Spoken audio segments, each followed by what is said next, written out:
Sometimes the truth is stranger than fiction, and today we're going to look at 3 stories that demonstrate that. But before we get into those stories, if you're a fan of the strange, dark, and mysterious delivered in story format, then you've come to the right place because that's all we do, and we upload once a week. So if that's of interest to you, please move in next door to the like button and then buy a small dog with emphysema who barks 24/7 and leave it outside every night. Also, please subscribe to our channel and turn on all notifications so you don't miss any of our weekly uploads. Okay, let's get into today's stories.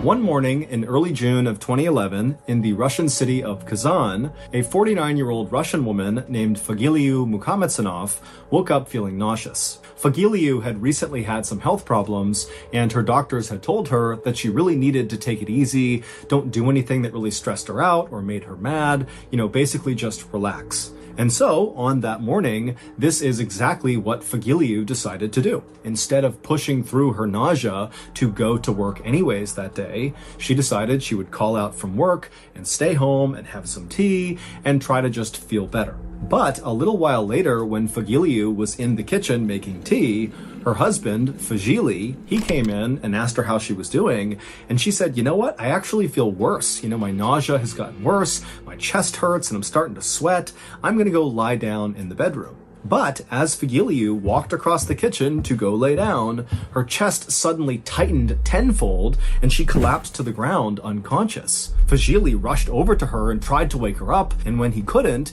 he rushed to the phone and dialed 112, which is Russia's emergency line, and he called for an ambulance. And then when the ambulance arrived, Fagiliu was not breathing, and by the time they got her to the hospital, she was declared dead.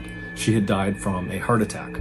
Fagili, who had been married to Fagiliu, his wife, for almost 30 years, was absolutely heartbroken, but he and his wife's religion encouraged people to have funerals within 24 hours of a loved one passing away. And so despite the fact that Fagili was basically despondent from all his grief, he pretty much immediately began calling relatives and friends and making preparations for Fagiliu's funeral, which would take place the next day. The next morning, Fagili woke up and put on his best suit, and then he joined his and his wife's family and friends at the funeral home for Fagiliu's funeral. When Fagili walked inside of the funeral home, he saw there were all these wooden chairs facing forward towards the front of the room, and at the front of the room, up on a table, was his wife's coffin, which was open and surrounded by all the flowers that Fagili had barely been able to buy with the little bit of money that he and his wife had. Fagili slowly made his way down the middle of the room to his wife's coffin, and the other people that were there saw him coming and got out of the way in respect to, the husband of the deceased. And so Fagili, he walks up and he looks down at his wife, who again, it's open casket so we can see her, and he was struck by her appearance. She just did not look right. Now, Fagili did not have enough money to embalm his wife, which means to preserve a dead body and make it look like it's very lifelike. And so instead, the people who worked in this funeral home had just applied heavy makeup to Fagiliu's face to try to make her appear more lifelike, but it really hadn't worked. To Fagili, it didn't even look like his wife. After all, Fagiliu never even wore makeup, and so to see her with heavy eyeliner and bright red lipstick was just totally bizarre. Behind Fagili was Fagili's family and Fagiliu's relatives all assembled in the first row, and they were beginning their prayers for the dead. And so Fagili, he took a few more looks at his wife, and then he stepped back and joined the first row. And so as Fagili was standing there holding his mother's and brother's hand, he closed his eyes and did his best to focus on the words of the prayer instead of on the grief he was feeling for his wife. And as he was doing that, his mother, who was on his right side, suddenly broke from the words of the prayer and let out this strange crying sound. And Fagili, he opened his eyes and looked over at his mother, expecting her to be collapsed on the ground from all the grief she was experiencing. But instead, he saw his mother was trembling and looking straight ahead. And so Fagili followed her gaze, and what he saw at the front of the room made Fagili want to faint.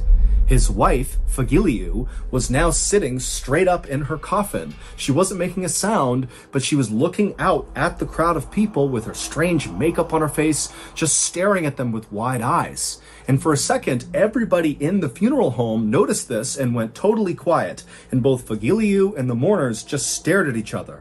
And then Fagiliu began screaming, but at first it was like she couldn't make any sound, and it was this raspy, dry yell that was coming out of her mouth.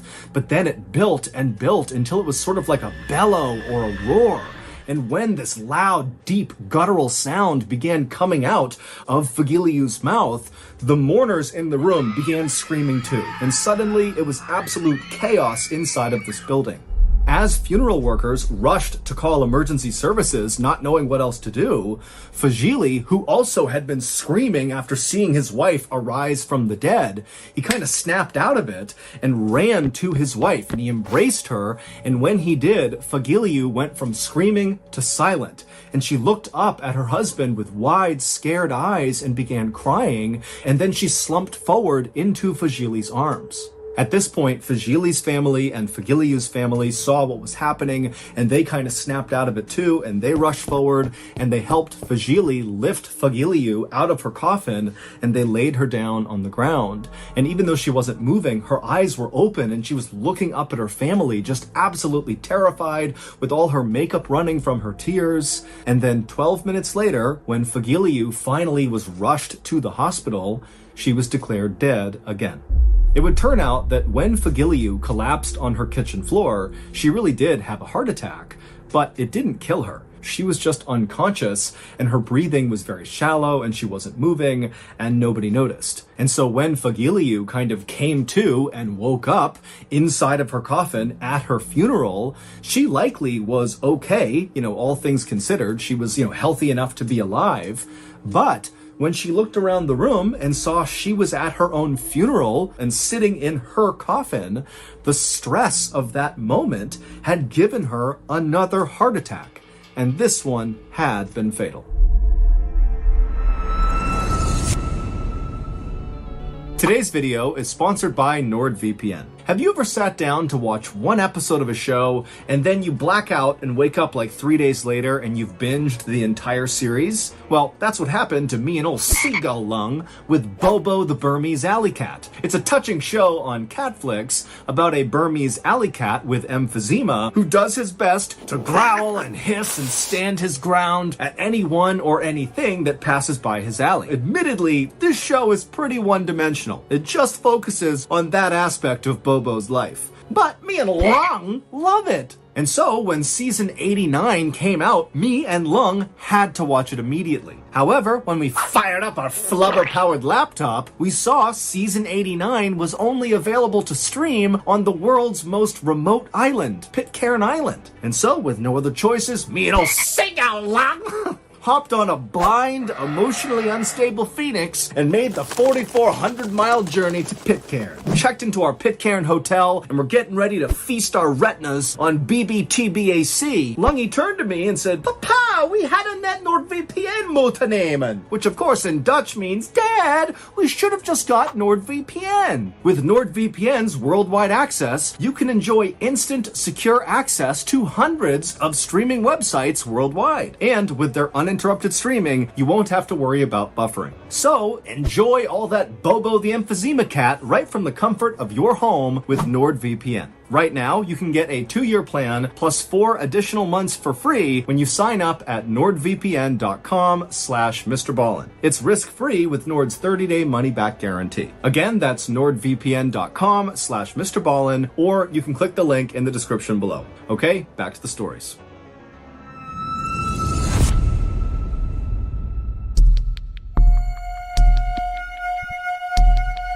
On October 15th, 2003, a newlywed couple named Tina and Gabe Watson arrived in Australia for their honeymoon. They were both 26 years old and lived in Alabama, and neither of them made very much money. Tina worked in the kids department of a clothing store, and Gabe worked for his father at a packaging company. But Gabe's family had gifted this honeymoon trip to Australia to Gabe and Tina, and so the couple was so excited about it, and they had taken actually a whole year to plan this trip out. It was going to be the adventure of their lives. Once in Australia, the couple spent the first week in Sydney, which is one of the biggest cities in the country. They went on a river cruise, they visited the famous Sydney Opera House, and they went to see the koalas at the zoo, something Tina was very intent on doing because she loved animals. And then on October 21st, so 6 days into their big trip, the couple headed north to the city of Townsville, which is this beautiful beach town that's right near the Great Barrier Reef. The Great Barrier Reef is the world's largest and most famous coral reef system. This was going to be the real highlight of their trip. Gabe had grown up loving the water, and now as an adult, his passion was scuba diving. He was a trained rescue diver, and any chance he got back home in Alabama, he would go diving. As for Tina, scuba diving kind of scared her. She didn't like the idea of being underwater for extended periods of time and breathing in underwater. It just felt so foreign that she didn't like it. But she knew Gabe really wanted her to go scuba diving with him in Australia, and so 10 months earlier, in January of 2003, Tina had begun taking scuba diving lessons, and then right before they headed out for this trip to Australia, Tina had gotten certified in scuba diving. So, after arriving in Townsville, Gabe and Tina would spend the night in a hotel, and then early the next morning, the couple would get up and make their way down to the dock where they would board a diving boat. This boat was going to take them out into the open water, right over this famous shipwreck called the Yongola, where lots of people scuba dive, and this Yongola wreck is right near the Great Barrier Reef. So it's a truly amazing place to go scuba diving. When the couple actually was out on the open water, they looked around and just could not believe how stunning everything really was. The beach town at a distance was unbelievable, and the water was perfectly clear blue, where they could see thousands of fish shimmering and swimming all around them. Finally, the dive boat came to a stop over the area where the Yongola wreck was, and Gabe and Tina began putting on their dive gear, as did the other 4 tourists who were also on this diving trip. Now, Gabe and Tina were dive partners, which meant for this dive, they were instructed not to leave each other really at any point until they're back on the surface. But initially, once they and the other divers were put into the water, the entire group swam down together 100 feet to the bottom of the ocean where this shipwreck was. And at first, everything was going great. The swim down was easy, and then once they got down there, because the water was so clear and sunlight could reach them, they were able to look at each other and just really take in how spectacular this really was. But unfortunately, Gabe, he looked at his wrist at some point and noticed his dive computer, which tells you how much air you have left and what depth you're at, was malfunctioning. And so he signaled to Tina that he needed to go to the surface and get his computer fixed.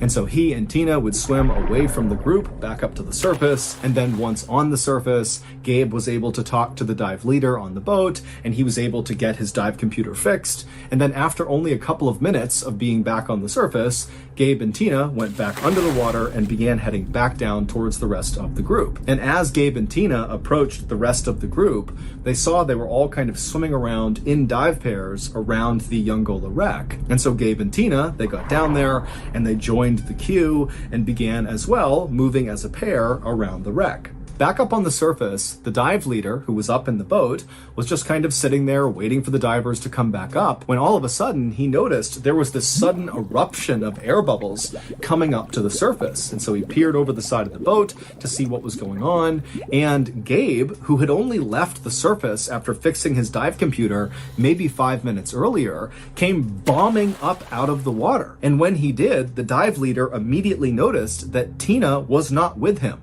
And before the dive leader could even ask Gabe what was going on, Gabe, who was obviously very panicked, he ripped off his mask and he began trying to tell the dive leader that something was wrong with his wife, that she had sunk away from him and he couldn't get to her and he needed help. And so the dive leader immediately put on a scuba tank, he jumped in the water and swam down as fast as he could to the wreck down below. And when he got there, he immediately saw Tina by herself laying on the sand on the bottom of the ocean, just totally motionless on her back. back. And so the dive leader, he swam over to her, he scooped her up, and he brought her all the way back to the surface. And then once on the surface, he put Tina into the boat, and then the dive leader, he climbed inside and immediately began doing CPR on Tina. And for 45 minutes, the dive leader tried to do CPR, tried everything he could to save Tina, but unfortunately it was not enough, and Tina passed away.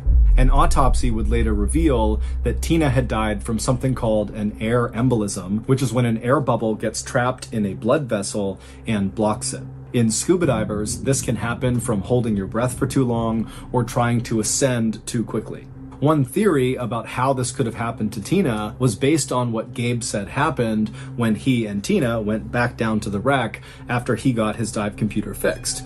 He said they got down there, everything was fine, they were swimming around like the other dive pairs, taking pictures, when Tina started to panic, kind of randomly, and she reached out for Gabe, and Gabe said she knocked his oxygen mask off his face, and so Gabe was kind of starting to panic, and he got the mask back on, at which point Tina was kind of floating away from him, and so Gabe, not really knowing what to do, said he went to the surface to get help. And so in that time frame, perhaps Tina, tried to rush to the surface on her own, giving herself the air embolism, or maybe in her panic, she had held her breath, giving herself the air embolism.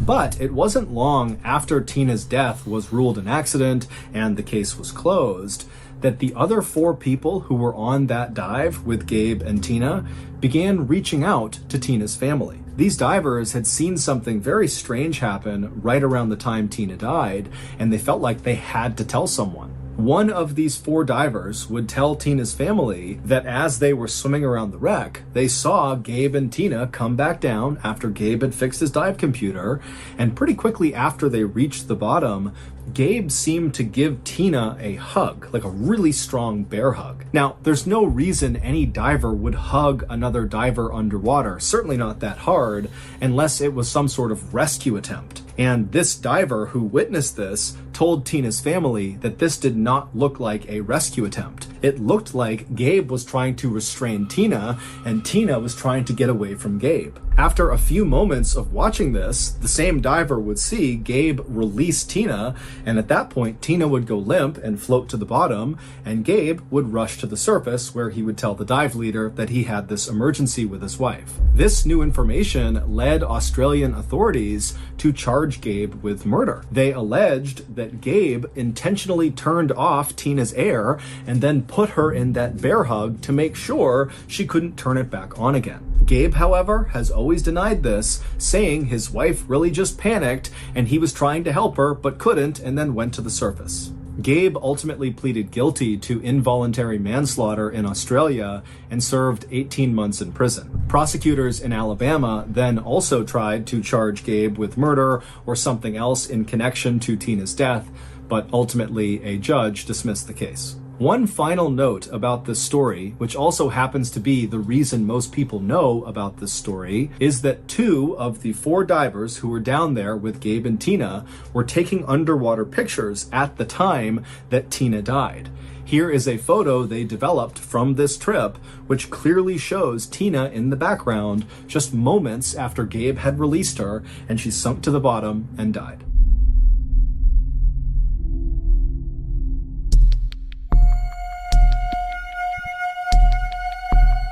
In July of 1848, a 25-year-old man named Phineas Gage got a job working construction on the Hudson River Railroad in New York. At this time in America, railroads were being laid all over the country, and so lots of workers like Phineas were needed to blast rock out of the way to lay down these railroad tracks. And as it happened, Phineas was an expert in explosives. He had learned how to set controlled blasts growing up on his family's farm in New Hampshire, and then later in his life, he had worked in a mine blasting through rock. And so in addition to just being the ideal railroad worker for this time in America, when Phineas actually started working in New York on this railroad, his co-workers immediately started looking up to him. Phineas was extremely smart and energetic. He was this incredible conversationalist. He was charismatic and funny and a natural leader. And so just 2 months into starting this new job, it was no surprise to anyone who knew Phineas or worked with Phineas that he was promoted to blasting foreman. foreman, which meant Phineas would lead the explosives team. Phineas was so excited about this promotion that he went to a blacksmith and had a custom tamping iron made. A tamping iron is a long metal rod that's used to pack explosives. When railroad workers wanted to blast through, let's say, a big rock, they would start by drilling a deep but skinny hole in the rock. Then they would pour blasting powder inside, then they'd put a fuse inside, and then using this tamping iron, they would push the blasting powder and the fuse deep into this hole inside of this rock or whatever it was they were blowing up. And then once it was packed, they would ignite it. Usually, tamping irons were sort of rough tools that looked like crowbars, but Phineas really wanted something special to commemorate this promotion. And so Phineas had the blacksmith make this perfectly straight, smooth, 4-foot-long metal tamping iron, and on one end was a pointed side, and on the other was a blunted side. And this rod, it weighed about 13 pounds, and it was about 1.25 inches in diameter. And Phineas loved this tamping iron. He brought it with him not just to work, but basically anywhere he went. On September 3rd, 1848, so not long after Phineas's big promotion, Phineas and his explosives team were blasting through some rock that ran through a forest. And Phineas, he was right up front over the blasting site, helping them prep the explosive. His team had drilled that long, deep, skinny hole into the rock they were about to blow up, and then blasting powder was put inside, a fuse was put inside, and then Phineas took his tamping iron and began packing the powder and fuse deep into the rock. And the way he did this is he used the blunt end of his tamping iron to pack the explosives, which meant the pointed end was sticking out of the rock. And so as Phineas is doing this, someone behind him slipped on a rock. One of his men tripped or something, and so Phineas, with his hands kind of on his tamping iron, turned to the right to look and see what was going on. And when he did this, somehow his tamping iron that was inside of this skinny hole must have nudged against the inside of the rock, created a spark, and ignited the explosive inside of the rock, which meant the tamping iron was basically fired like a missile out of this hole into Phineas's head. It went in his cheek, up behind his left eye, up and out of his skull, and then shot 80 feet away, landing on the ground covered in Phineas's blood and brains. This happened so quickly that for a second after this thing has blown through Phineas's head, Phineas just stood there upright with his eyes wide, and then suddenly a geyser of blood began shooting out of the top of his head, and then Phineas fell backwards onto the ground. When Phineas's body hit the ground, he began having a seizure, at which point his co-workers, who were still kind of shaken up from this sudden blast, they rushed over and tried to kind of position him in a way that he wouldn't hurt himself. But I mean, they're looking at him and he's literally missing half of his head. He's covered in blood, and they're thinking, there's nothing we can do for him but basically wait for him to die. And so all of Phineas's co-workers, who adored Phineas, just stood there very somber watching their boss die. But eventually, Phineas stopped having a seizure, and then he opened his eyes and he looked up at his crew and he sat up and he said, "What happened?" Now remember, half of his head has been blown out by a 13-pound, 4-foot-long metal rod that has shot through his head. And his co-workers, when they heard how clearly he was speaking and how focused his eyes were, they couldn't believe it. How in the world is this guy alive, let alone having a coherent conversation with them? And so the co-workers told Phineas, "Please lie down, we'll get you help, lie down, relax." But Phineas, who still had blood also shooting out of his head, just kind of stood up casually and walked over to the railroad cart and signaled for his crew to take him back into town. And so the crew, they're looking over at Phineas, who now is literally head to toe just red from blood. Still bleeding, but less so, and he's just sitting on the railroad cart waiting for them. And so they walk over to him and they start the slow 1-mile journey into town on this railroad cart. And the whole time they're all kind of looking at Phineas, expecting him to die any second. But instead, Phineas is just kind of looking around with half of his head. And at some point he pulled out his logbook and carefully wrote down what time they were leaving their work site to make sure his crew was accurately paid.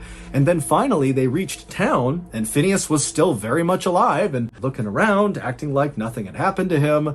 And the co-workers helped him to his hotel, and Phineas just sat outside on a chair in front of his hotel, just people watching, while his crew went and got a doctor. A doctor soon arrived, and he too was completely shocked at Phineas's appearance, but even more so was Phineas's eyes. He looked at the doctor, and his eyes were totally focused, like he was all there, totally lucid, looking at the doctor, waiting for him to come over and help him out with his little injury. And when the doctor kind of timidly approached Phineas, Phineas very famously said as he sat on his chair, "Doctor, here's business enough for you." Like everyone else, the doctor fully assumed that despite Phineas's miraculous recovery from this injury, that he would soon die from this horrific wound in his head. And so the doctor moved Phineas up into the hotel, put him in a bed, and then basically made him comfortable. Now, the doctor at this point was not trying to save Phineas. He felt like there was nothing he could do to save Phineas. At this point, it was like mercy. Let's make this as pain-free as possible for Phineas as he inevitably dies from this injury. But Phineas didn't die. He would break out of it and basically be okay again. However, his personality at first, after he came out of this state of delirium, was not really the same. No longer was he this funny, smart, charming, confident leader. Instead, he was this guy who seemed to have lost all of his inhibitions and was kind of childlike. He swore all the time. He would tell people he had these crazy plans he was going to go do, but he would never follow through with them. And he would tell his nieces and nephews these wild stories about himself that were obviously made up and not even close to reality. But overall, he was okay, even though you could see his brain pulsing underneath his skin on the side of his head that had been blown off. And within a couple of years of this injury, those changes to Phineas's personality kind of faded, and he really did become old Phineas. However, there was one unique quirk to Phineas post-injury that never went away. And that was Phineas's kind of unhealthy love for the tamping iron that had blown through his head. After his injury, Phineas kind of stopped making friends, and any friends he did have, he really didn't try to keep those relationships up. He didn't get married, he didn't have kids. Instead, the tamping iron became sort of like his best friend. He took it everywhere with him, even posing at one point with the tamping iron the way you would expect a couple to pose for a photo. 12 years after his horrific injury, Phineas would develop seizures, likely from the injury, and then he would die with his beloved tamping rod right by his side. His case changed neuroscience forever by showing that an injury to the brain could affect specific personality traits. Today, Phineas's skull and his tamping rod are on display at Harvard Medical School. So that's going to do it. If you enjoyed today's story, be sure to check out our podcast called the MrBallen Podcast. We have over 100 episodes, many of which are brand new and exclusive to the podcast, which means you cannot get them on YouTube. So go check it out. It's called the MrBallen Podcast, and it's available exclusively on Amazon Music.